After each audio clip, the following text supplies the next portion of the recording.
Hello guys. तो guys एक बार दिल्ली फिर दहल गई, फिर धमाका हुआ दिल्ली में। थोड़ी शांति होती है, लगता है कि अब थोड़ी शांति हो गई है, लेकिन नहीं। पता नहीं क्या, कौन सी विपदाएं हैं ये जो पीछा ही नहीं छोड़ती हैं। कभी कश्मीर में कुछ हो गया, कभी कहीं कुछ हो गया, देश में कभी कुछ ना कुछ कहीं ना कहीं होता ही रहता है। लेकिन ये दिल्ली में जो होता है ना, ये बहुत ज़्यादा सोची समझी प्लानिंग होती है। और पता नहीं किस तरीके से लोग बच के निकल आते हैं यहाँ। कहाँ से उनके पास में इतना सारा बारूद और बम का सामान और बम होते हैं, जिस तरीके से उड़ा देते हैं लोगों को। तो गाइस बस मैं तो यही कहूँगी, इन लोगों का तो कुछ नहीं कर सकते हम लोग। जब प्रशासन ही कुछ नहीं कर पाता है, बेचारा वही हाथ खड़े कर देता है और किसी पे कुछ नहीं हो पाता। कोई मंत्री नहीं, कुछ नहीं। कस्टम से कैसे अंदर आ जाती है यहाँ चीज़ें, आतंकवादी कहाँ से ले आते हैं।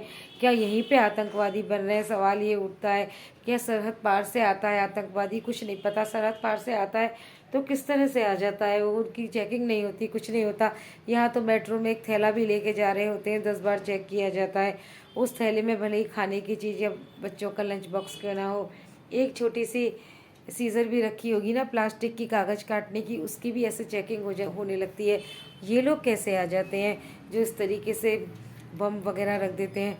तो गाइस सब लोग सावधान रहिए, खासकर बच्चे, न्यू पीढ़ी जो होती है ना, न्यू जनरेशन, वो नहीं मानती। उनको आजकल पार्टीज़ करना, ये करना, वो करना, भागे फिरते हैं घर से बाहर निकल निकल के। तो बच्चों थोड़ा सा ध्यान रखो अपना। अभी अभी गर्मा गर्मी चल रही है, उधर मत जाना। मैं और मेरी बेटी भी बहुत दिन से कर रहे थे कि एग्ज़ाम चल रहे थे उसके, तो एग्ज़ाम ख़त्म हो जाए तो सीपी जाएंगे, सीपी जाएंगे और चांदनी चौक जाएंगे। तो वही रूट है, वही जगह है। ठीक है, हम उस जगह पे एडजस्ट ना होते, लेकिन इधर उधर आसपास तो होते ना। कितनी हड़बड़ हो जाती है। वो तो ये कहो कि संडे को हम लोग छुट्टी की वजह से नहीं गए थे कि वहाँ पे चांदनी चौक बंद होता है। हमें चांदनी चौक भी जाना था, सीपी भी जाना था। हमने कहा ऐसी थोड़ा सा शॉपिंग करेंगे, थोड़ी अच्छी शॉप है, थोड़ी खुली मार्केट है, वैरायटी बहुत होती है, इसलिए बस जाना चाहते थे। वरना तो सब घर बैठे मीशो से और फ्लिपकार्ट से सबसे खूब अच्छे सामान आ जाते हैं। तो गाइस कम से कम बाहर निकलें आप लोग। अभी गर्मा गर्मी चल रही है, थोड़ा प्रशासन को भी काम करने दो, वरना वो बेचारे परेशान होते हैं। इधर भागे या उधर भागे, इधर का संभालें या उधर का संभालें, फिर उनको दोष दिया जाता है। वो भी इंसान ही है, कोई भगवान तो है नहीं। तो बस घर में रहो और जब भी बाहर जाओ पड़ोस से आशीर्वाद लेके जाओ, ईश्वर का नाम लेके जाओ।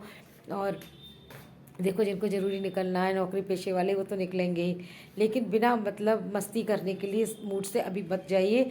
और वैसे भी मौसम चेंज हो रहा है, तो बहुत ज़्यादा वातावरण में धुंध छाई हुई है एक अजीब सी, तो उससे ऑक्सीजन की कमी भी हो रही है। तो मास्क पहने, ज़्यादा से ज़्यादा प्रिकॉशन लें और कम से कम बाहर निकलें, बहुत ज़रूरत के लिए ही बाहर निकलें।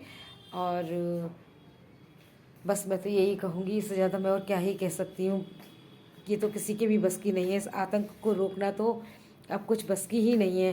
बस बस यही कहो कि जब कहीं जा रहे हैं बाहर निकल के, तो ईश्वर का नाम लेके जाएं बस। और कम से कम बाहर जाएं अभी फ़िलहाल। और मैंने तो आज अपनी बेटी को भी, उसका कॉलेज में एग्ज़ाम था, तो उसके पापा लेकर गए थे और फिर उसके पापा उसको लेकर भी आए। आज मैंने उसको मेट्रो से नहीं आने दिया। तो गाइस आप लोग भी इसी तरह से ध्यान रखिए अपना, खासकर बच्चे, कॉलेज जाने वाले और जॉब करने वाले, वो खासकर ध्यान रखें बच्चों। देश का भविष्य आप लोगों के ऊपर ही टिका हुआ है, यही कहना चाहूँगी मैं। तो रहिए, सेफ रहिए। ठीक है, बाय।